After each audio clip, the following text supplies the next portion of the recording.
Mga master, okay lang bang? Huwag niyong skip ang mga ad sa aking mga video kung okay lang mga master. Salamat sa solid na suporta po. Yon, what's up mga masters? Nandito na naman tayo sa panibagong araw, panibagong kabanata na naman ang pagsasama-samahan natin ngayon guys.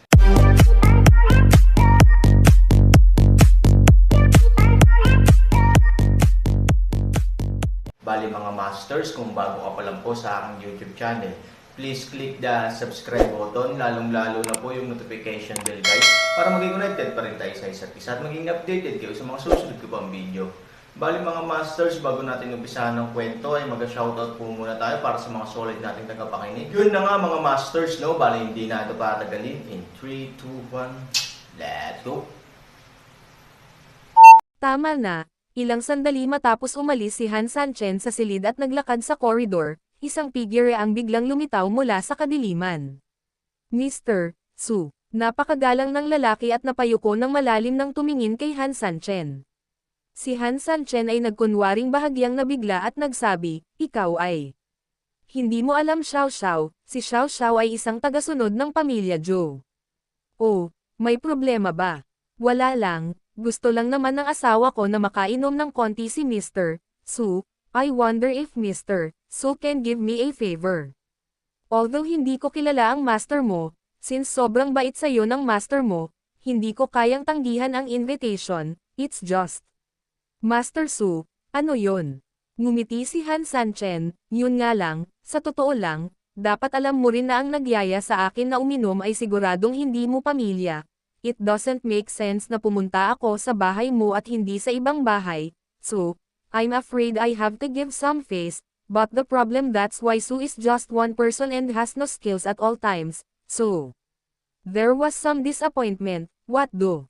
How about this? Su will make a party tomorrow and gather all the guests who invited Su together. In this way, we can take care of everyone and not offend everyone. What do you think?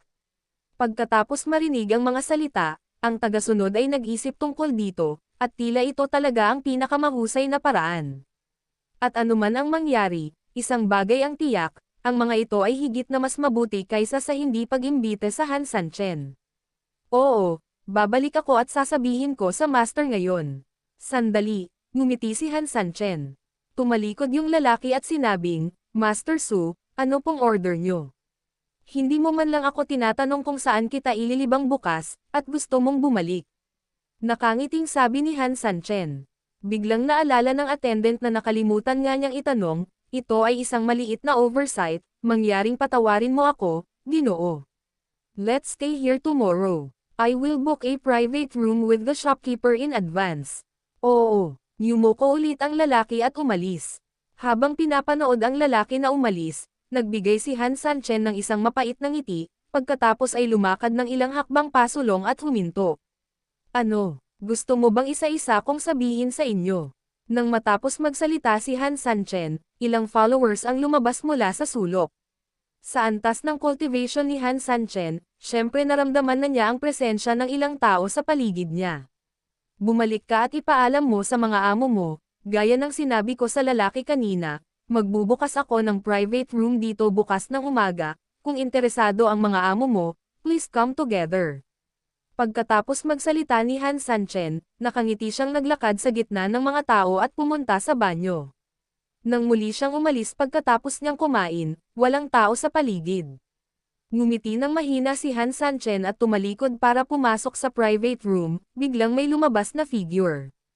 May kakaiba sa taong ito, hindi siya tagasunod, kundi ang tunay na Panginoon.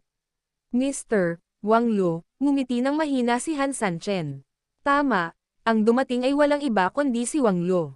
Nakatingin kay Han Sanchen, medyo mapagpakumbaba si Wang Lu, nakilala ko si Mr. Su. I wonder if Mr. Su can lend me a moment to speak. Han Sanchen smiled, di ba sabi ko lang. Magbubukas ako ng private room bukas, kung interesado ka, pwede kang pumunta sa private room. Paano ako, isang talunang general, magkakaroon ng lakas ng loob na lumahok? Saglit na nag-alinlangan si Han Sanchen, tumango, at sinundan siya sa isa pang pribadong silid. Ang pribadong silid ay sobrang dilim, at pagkatapos isara ang pinto, dalawa na lamang ang naiwan sa silid. Anong gusto mo Mr. Wang? Gustong bumili ni Wang ng exercises sa'yo mag-isa, sabi ni Wang Lo. Ngumiti si Han Sanchen, talaga. Mapait na. Ngumiti si Wang Lo, alam ni Wang na tinulungan ni Mr. Su si Liang Quan dahil nakita niya ang kawalan ng katarungan sa daan, sa madaling salita, minamaliit niya ang mga tao tulad ni Wang. Hindi nagsalita si Han Sanchen, tahimik lang na naghihintay sa susunod niyang sasabihin. Ayaw magpaliwanag ng sobra ni Wang, magbenta pa ng kahit anong bitterness para mapagtagumpayan ang iyong master, since si Wang ngayon ay isang malupit at hindi makatarungang tao sa mata ng iyong master, kaya hindi na natin pag-uusapan ang tungkol sa pagkakaibigan, negosyo lang. Ngumiti si Han Sanchen, maaaring naroon si Wang Lo kung nasaan siya ngayon dahil sa kanyang pambihirang kakayahan. Tinatakan niya ang kanyang bibig sa 2 o 3 pangungusap. It's all about buying and selling, so I dare to ask Mr. Wang, how to buy and sell. This is not the place to talk, Mr. Su, pwede ka bang mag-set ng time and place para magkaroon tayo ng detailed chat? Saglit na nag-isip si Han Sanchen at sinabing, how about this? Can you stay at my residence tomorrow afternoon?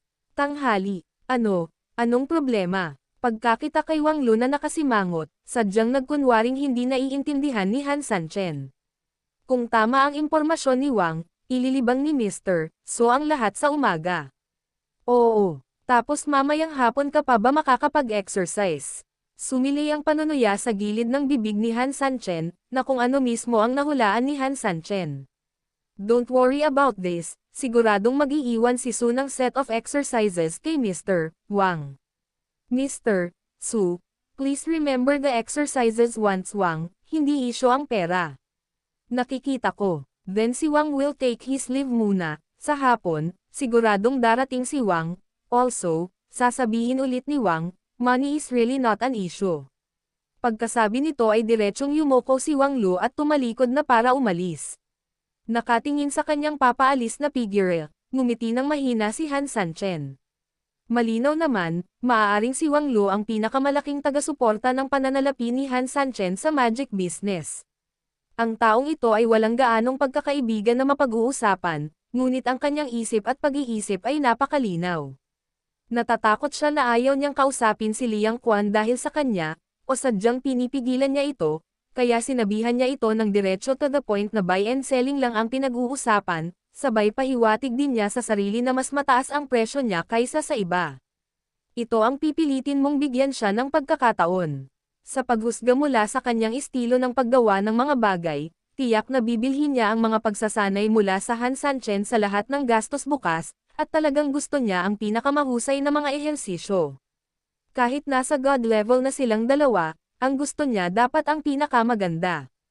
Kaya naman nag-aalala siya kung mahuhuli siya sa hapon, at nag-aalala rin kung magkakaroon ba ng mas mahusay na ehersisyo sa oras na iyon, at patuloy na sinasabi sa kanyang sarili na hindi problema ang pera.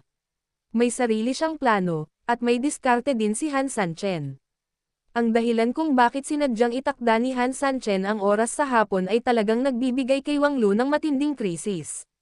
Ipaalam sa kanya na ang iba ay mayroon ng mga kasanayan, at mas maraming tao, nung time na yun nakasakay siya ng tigre at hirap bumaba, bilang karagdagan, siya mismo ay lubos na nagnanais ng mga kasanayan, kaya ang pagbibigay sa kanya ng isang malakas na suntok ay hindi isang problema.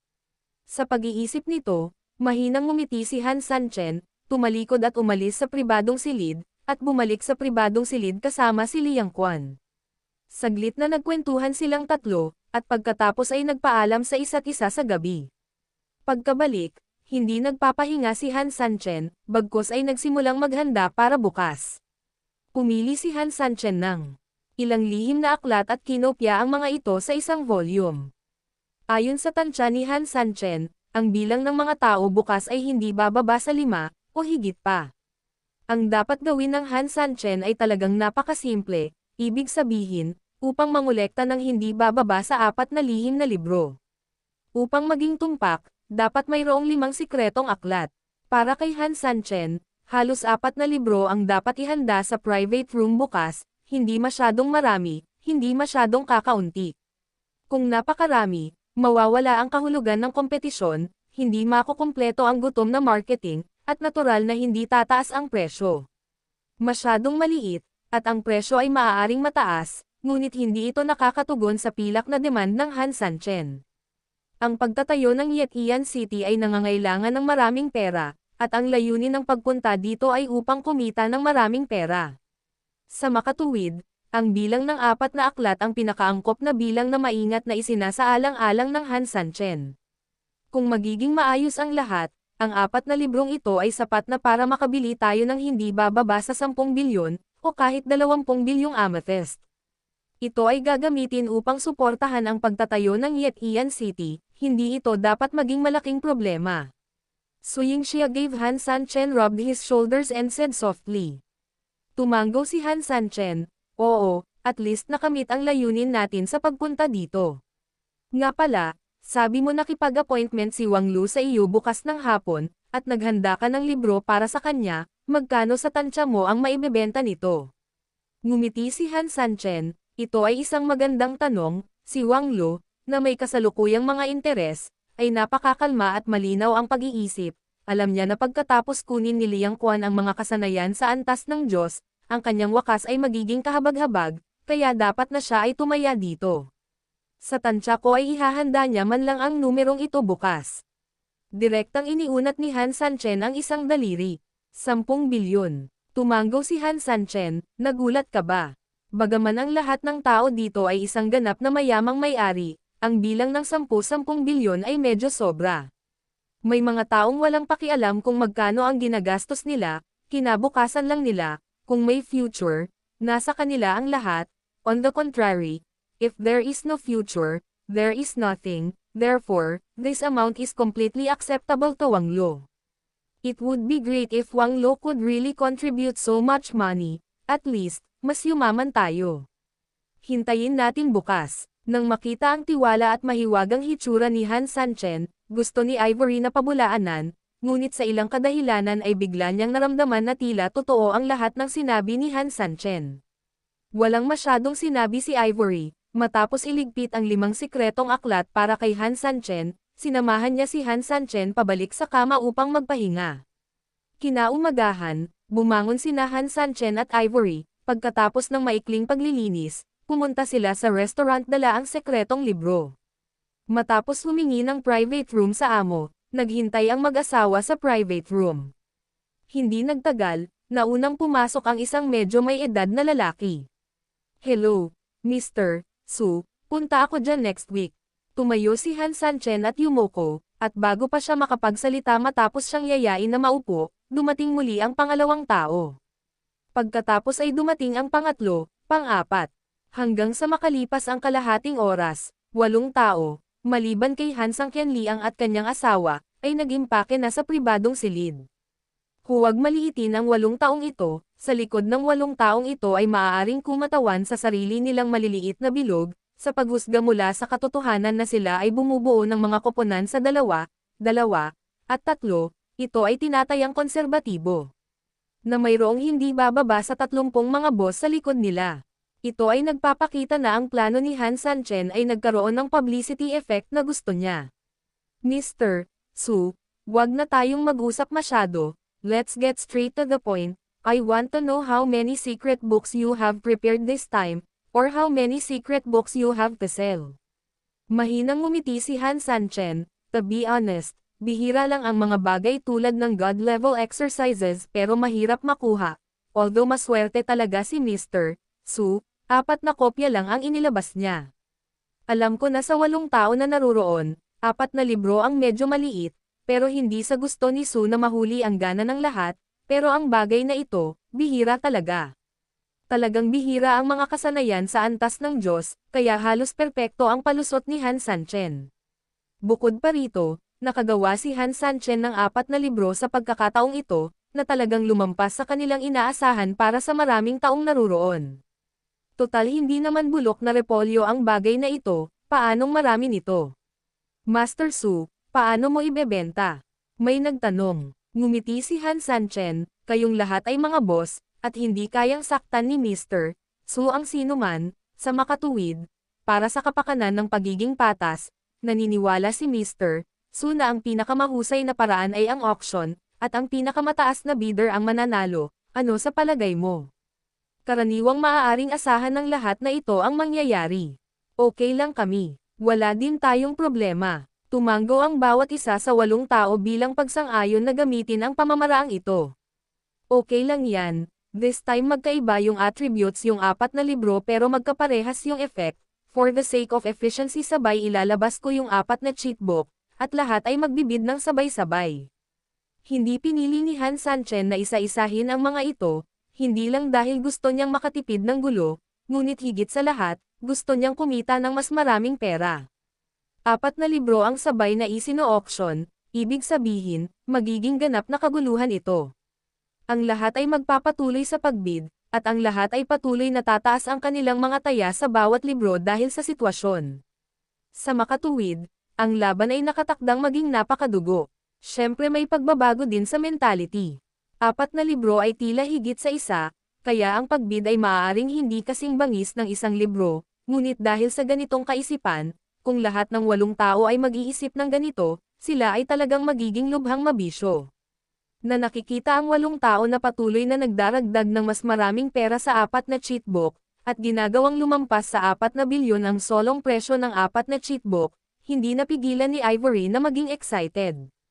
Kung tutuusin, sa paghusga sa sitwasyong ito, ang presyo ng 4 na lihim na libro ay umabot na sa 16 na bilyon, kaya ang halagang ito ng pera ay maaaring lubos na maibsan ang mga problema sa pananalapi ng Yetian City. Gusto niya talagang tawagan si Han Sanchen, pero nang lingunin niya, napagtanto niyang walang problema si Han Sanchen sa mga oras na ito, pinapanood lang niya ang 8 taong nag-aaway ng tahimik. Para kay Han Sanchen, ang mga benta ng lihim na libro ay lumampas sa kanyang inaasahan, ngunit kung pag-iisipan mong mabuti, talagang maiintindihan mo ito. Yun na nga mga masters, no? Bali panibagong kabanata na naman yung natapos natin ngayong gabi. Muli, maraming salamat po talaga sa walang sawang suporta po sa aking YouTube channel na talagang inaabangan nyo po ang bawat upload ko po. Bali mga masters, magkita-kita ulit po tayo bukas ng gabi at ngayon po ay magpapaalam po muna tayo. Bali mga masters, bye-bye!